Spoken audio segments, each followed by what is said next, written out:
c'est ta force de peine que tu en tireras ta nourriture tous les jours de ta vie. Tous les jours de ta vie, cela ne te sera pas facile de tirer ta nourriture.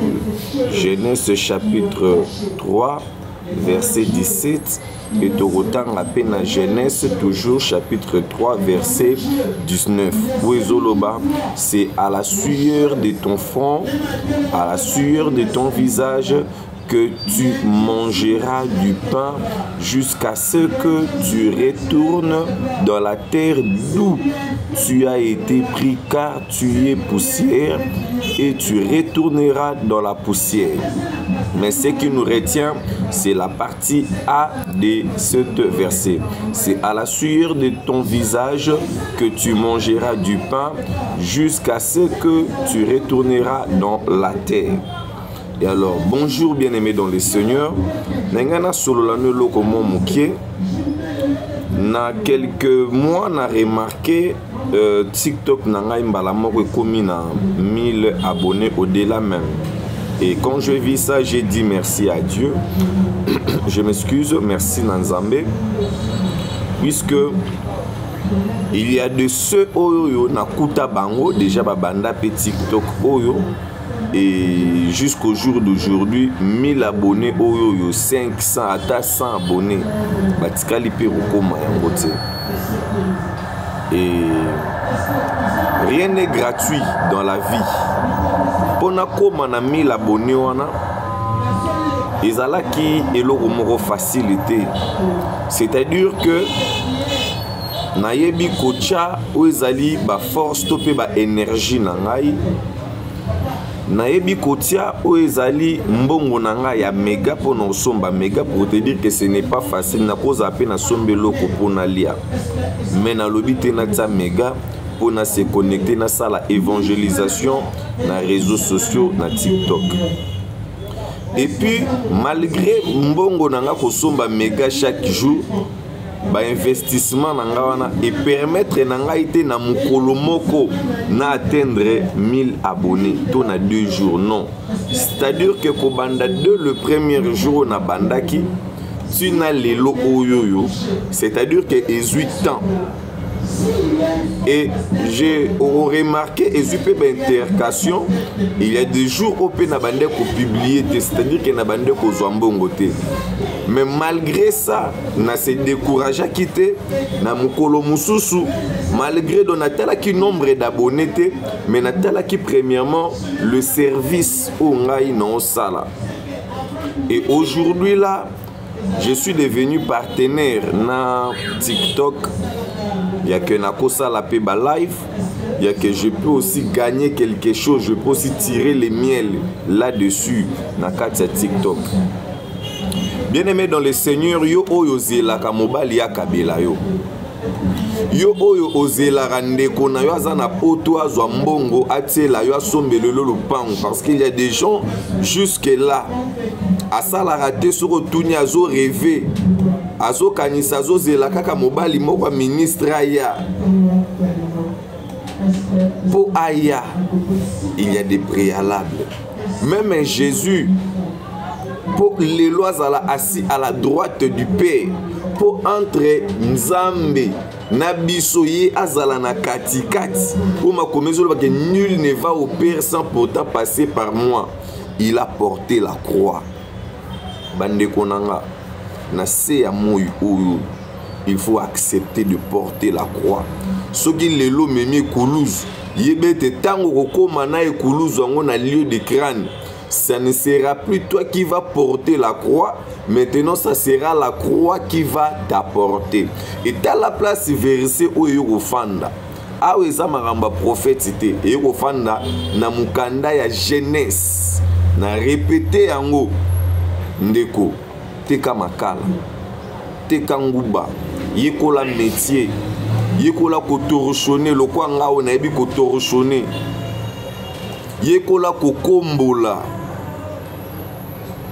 Ata mai au côté que za cop eza fait bateka mai lelo bakanga mitema après 5 ans 10 ans bakoma pe bato yo pe okokoma moto.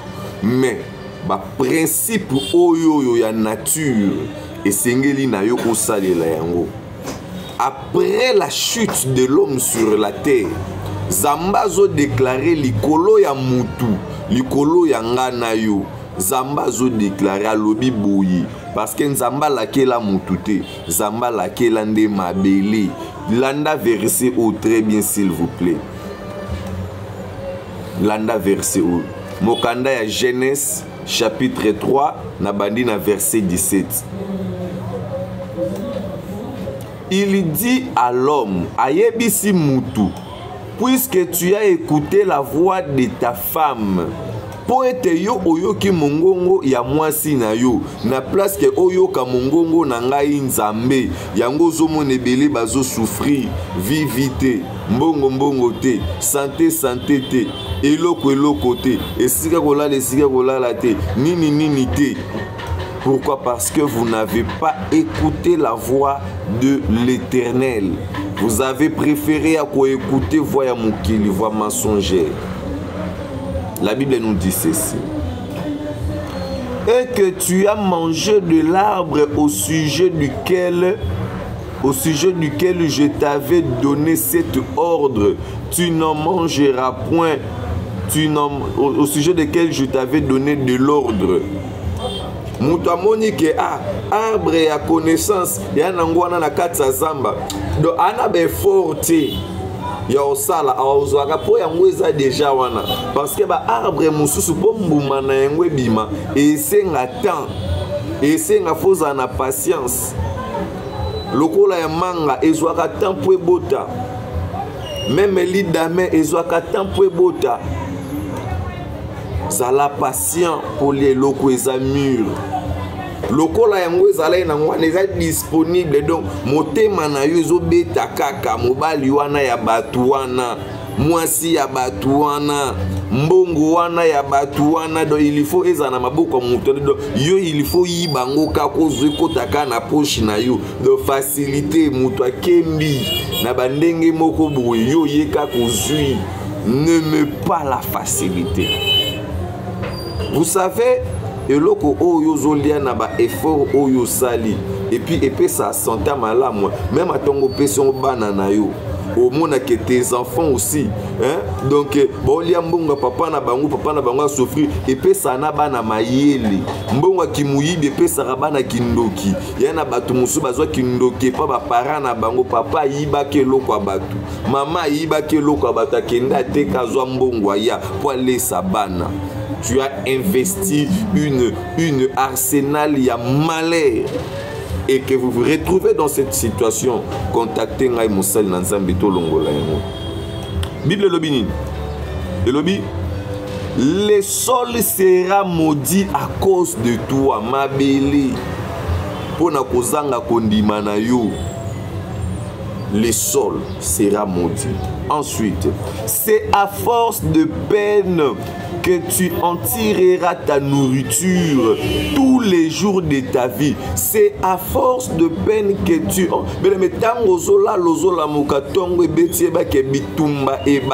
C'est à force de peine que tu en trouveras tous les jours de ta vie la nourriture de quoi à manger. Tu dois travailler pour manger. Tu veux être heureux. Tu dois travailler aujourd'hui pour lobby aux ala heureux. Ce n'est pas facile. Christ a travaillé à la croix et aujourd'hui, il est assis à la droite du Père. Pour notre succès, verset 18, Bible lobby partie A, c'est à la sueur de ton visage que tu mangeras du pain.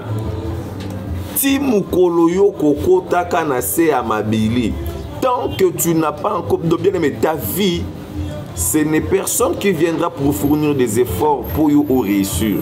Si toi-même tu ne le fais pas, fais attention. C'est à la sueur de ton visage que tu mangeras du pain jusqu'à ce que tu retournes dans la terre d'où tu es pris. Merci beaucoup. C'est l'évangéliste René Abiré. C'était une exhortation de ce matin. Merci, que Dieu vous bénisse. Pasteur de l'église Mission évangélique d'intercession.